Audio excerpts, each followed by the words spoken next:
Hello friends, આજે હું તમારી સાથે ગુંદાના શાકની રેસીપી શેર કરું છું, જેને ગુંદાની કઢી પણ કહે છે.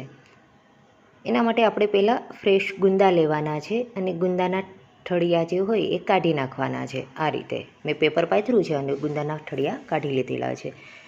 હવે આ શાક બનાવવા માટે રેગ્યુલર જે મસાલા હોય એનો જ યુઝ થાય છે.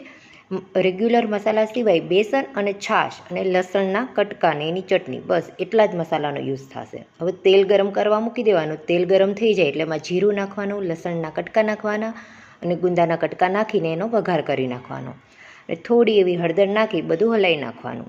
હવે ગુંદામાં જે ચીકાશ હોય હલાવવાથી બધી નીકળી જશે. લગભગ 2 થી 3 મિનિટનો જ ટાઈમ લાગશે અને ગુંદા તમારા 70% જેવા ચડી જશે. જુઓ, ગુંદા બધા ચડી ગયા છે એટલે મેં એક સાઈડ કરી લીધેલા છે.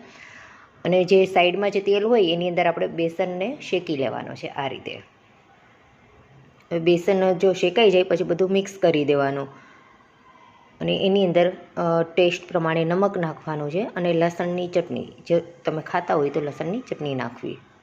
આ રીતે એને બધું મિક્સ કરી દેવાનું. અને હવે એમાં છાશ નાખવાની છે. છાશ જેટલા ગુંદા ડૂબી જાય એટલી નાખવાની, કારણ કે બેસન છે એટલે એ ઘાટું થઈ જશે, એટલે છાશ થોડીક વધારે નાખવી.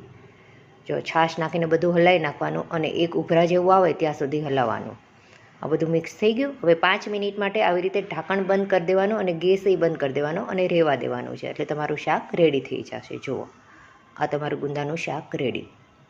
6 થી 7 મિનિટમાં આ શાક તૈયાર થઈ જાય છે. જુઓ કેવું સરસ છે.